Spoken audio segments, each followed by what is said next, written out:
మీ business ఏదైనా మీ ఊర్లో promotion చేయాలంటే అది సుమన్ టీవీతోనే సాధ్యం. ఇప్పుడే సంప్రదించండి. మీడియా మిత్రులందరికీ నా నమస్కారాలు. మొన్న 15వ తారీఖున మన మాజీ ఎమ్మెల్యే బొల్లా బ్రహ్మనాయుడు గారు ప్రెస్ మీట్ పెట్టి కొన్ని విషయాలు చెప్పారు. నాకు టైఫాయిడ్ జ్వరం రావడం వల్ల 2 రోజులు లేటుగా నేను స్పందిస్తున్నాను. బ్రహ్మనాయుడు గారు విన్నకొండ మొత్తం అన్యాయాలు జరుగుతున్నాయి, కేసులు పెడుతున్నారు, నేను ఎక్కడ కూడా ఒక ఎకరం కూడా స్థలం ఆక్రమించలేదు అని చెప్పారు. అయ్యా బ్రహ్మనాయుడు గారు, మీరు సర్వే నెంబర్ 212లో 3 ఎకరాలు ముస్లిం స్థలాన్ని మీరు ఆక్రమించలేదా?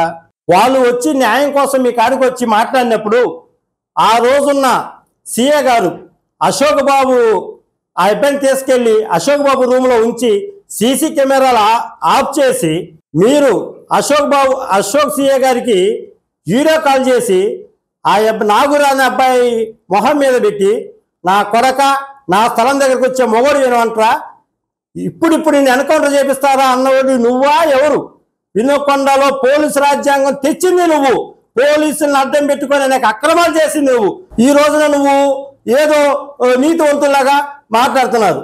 అదే కాదు, మీరు 2019లో మక్కెన గారు మీ పార్టీలో చేరి మీ గెలుపు కోసం ఎంతో కష్టపడ్డారు. తర్వాత మీరు గెలిచిన తర్వాత ఆ కృతజ్ఞత లేకుండా ఫ్లెక్సీలో మక్కెన గారి ఫోటో వేయకూడదు, మక్కెన గారు నా పక్కన రాకూడదు, ఇంకో రకంగా రాకూడదని ఫ్లెక్సీ యూనిట్లో వాళ్ళందరినీ పిలిపించి నువ్వు మక్కెన గారి ఫోటో వేయకూడదు అన్నోడివి నువ్వు ఎవరికి కూడా పైకి రావడం నువ్వు ఇష్టపడు. 2024లో జీవి ఆంజనేయులు గారికి మక్కెన గారు సపోర్ట్ చేశారు. ఆయన గెలుపు కోసం మక్కెన గారు కానీ, జనసేన కానీ, బీజేపీ కానీ అందరం కలిపి అందరం సమానంగా పాల్గొమంచుకున్నాము. ఆ కృతజ్ఞతతో స్నేహం చేస్తే ఎలాగ ఉండాలి అంటే అతని గెలుపు కోసం కష్టపడ్డాడు కాబట్టి ఏ ఫ్లెక్సీలైనా ఎక్కడైనా ఏదైనా సరే మక్కెన గారిని పెట్టుకొని తిరుగుతున్నారు. 2 ఎమ్మెల్యేలు. అవును, 2 ఎమ్మెల్యేలే. ఒక అతనేమో మాజీ ఎమ్మెల్యే, ఒక అతను ప్రస్తుతం ఎమ్మెల్యే. దాన్ని కూడా ఎటకారంగా మాట్లాడతా, ఎటకారం తగ్గించుకోండి బ్రహ్మనాయుడు గారు. మీరు మక్కెన గారి మీద విషం కక్కుతున్నారు. మీరు మక్కెన గారు 1999లో యలమందరావు గారి మీద స్వల్ప మెజార్టీ 819 మెజార్టీతో ఓడిపోయాడు. కానీ మీరు ఓడిపోయి పారిపోయారు. కానీ మక్కెన మల్లికార్జున గారు ఎక్కడికి పారిపోలేదు.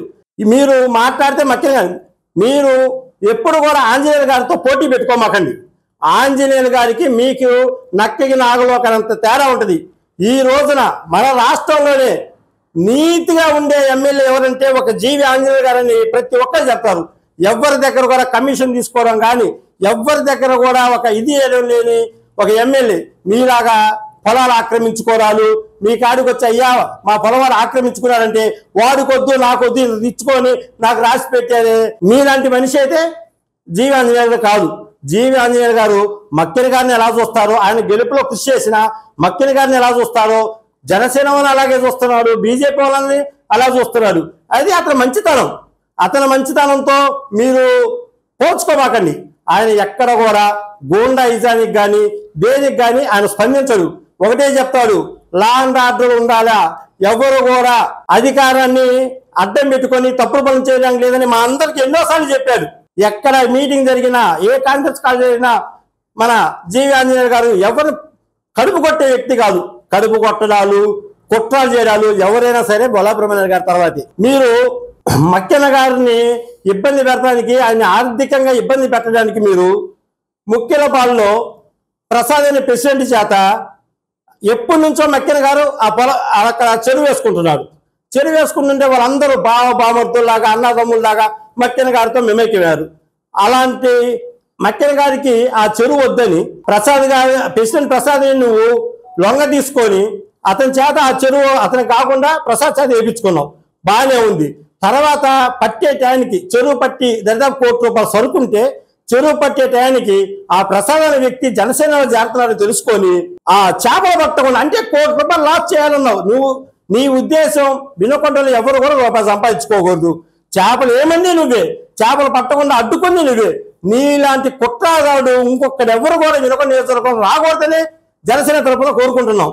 నీ మొత్తం కుట్రాలే తప్పితే ఆంజనేయులు గారు ఉదయం 10ంటికి వచ్చి నైట్ 2 దాకా కార్యకర్తలతో ఇప్పటికి కూడా కార్యకర్తల అందరూ అయిపోయేదాకా ప్రతి ఒక్కరితో నువ్వు ఎవరితోనో మాట్లాడావా బ్రహ్మనాయుడు గారు? నువ్వు ఎప్పుడైనా ఎవరితోనో మాట్లాడావా? అసలు మీకు ఆంజనేయులు గారికి పొంతవద్దు. మీరు ఆంజనేయ గారి ముందర దేంట్లో పనికిరాదు. మీరు ముందర ముఖ్యంగా మన మక్కెన మల్లికార్జునరావు గారు ఉన్నారు. మక్కెన మల్లికార్జునరావు గారు 2004లో ఎమ్మెల్యేగా గెలిచిన తర్వాత ఏనుగుపాలెం బ్రిడ్జి కట్టించారు. మంది మేజర్ పంచాయతీ అయితే ఈ పంచాయతీని మున్సిపాలిటీ చేసింది మక్కెన మల్లికార్జున గారు. మున్సిపాలిటీ చేసి బీసీ వర్గానికి చెందిన గుంటకల ప్రసాద్ గారిని మున్సిపల్ చైర్మన్ చేసి అతనే చైర్మన్. కానీ మీరు మన దస్తగిరి గారిని చైర్మన్ చేశారు. ఏ రోజైనా చైర్మన్ గా చూశారండి? ఏ రోజైనా అతను వినుకున్న మొదటి పౌరులు మీరు ఎప్పుడైనా చూసారా? నిన్న మీరు ప్రెస్ మీట్ పెడితే ఆయన ఎందుకు రాలేదు? ఆయన ఎన్ని ఇబ్బందులు పెట్టావు నువ్వు.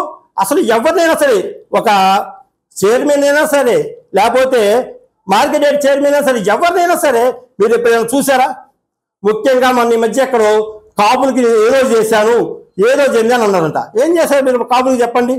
కాపులకి 2004లో మక్కెన మల్లికార్జునరావు గారు చంద్రా నారాయణ గారిని జెడ్పీటీసీ చేశారు. తర్వాత 2014లో జీవి ఆంజనేయ గారు మాధవి రంజిని మార్కెట్ యార్డ్ చేశారు. మీరేం చేశారు? రాయల్ని చిరంజీవి గారిని మోసం చేశారు. మీరు ఆ రోజున చిరంజీవి గారు మీ మీద నమ్మకంతో రైతు రాజ్యం అధ్యక్షులు అందరూ వద్దంటున్నా కానీ మీకు ఇచ్చారు. మీకు వెన్నపోస మీ దగ్గర అమ్ముడు పోవట్లేదని ఆదికేశవ నాయుడు గారు అప్పుడు తిరుపతి దేవస్థానంలో చైర్మన్గా ఉంటే అతనికి చేపించి మీకాడ ఎంతో లాభం చేకూర్చారు. కానీ తర్వాత మీరు తెన్నింటి వాసాలను లెక్క పెట్టినట్టు మెగా ఫ్యామిలీని చాలా విధంగా తిట్టారు. మీరు ఇప్పటికైనా సరే, మీరు ఎప్పుడైనా సరే, ఇక బొల్లా బ్రహ్మనాయుడు గారు ఈ కేసులు పెడుతున్నారు, ఆ కేసులు పెడుతున్నారు. పోలీసు వ్యవస్థని వినుకొండలో నాశనం చేసింది ఎవరంటే బొల్లా బ్రహ్మనాయుడు గారు. ఇక్కడ మతాలని చేసింది ఎవరంటే బొల్లా బ్రహ్మనాయుడు గారు. లేనిపోయిన గొడవలు తీసుకొచ్చి మా చిన్నప్పుడు అప్పుడెప్పుడు దంతా కృష్ణ లాయర్ నుండి గొడవలు జరిగాయి. ఆ తర్వాత మళ్ళీ మీరు వచ్చిన తర్వాత వర్గాలు ఏర్పడ్డాయి. ఇప్పటికైనా వినుకొండ ప్రశాంతంగా ఉంది.